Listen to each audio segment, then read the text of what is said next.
بسم الله الرحمن الرحيم.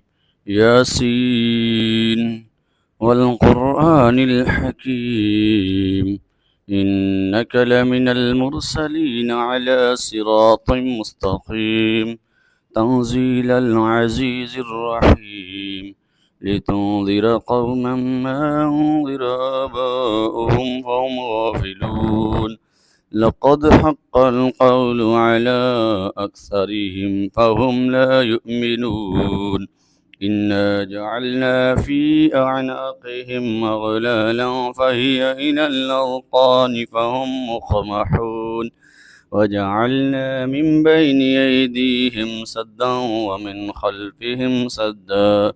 ومن خلفهم سدا فأغشيناهم فهم لا يبصرون. وسواء عليهم أنذرتهم أم لم تنذرهم لا يؤمنون.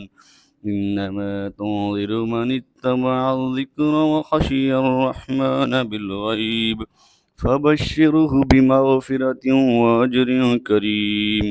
إنا نحن نحيي الموتى ونكتب ما قدموا وآثارهم، وكل شيء أحصيناه في إمام مبين. واضرب لهم مثلا أصحاب القرية إذ جاءها المرسلون، إذ أرسلنا إليهم اثنين فكذبوهما فعززنا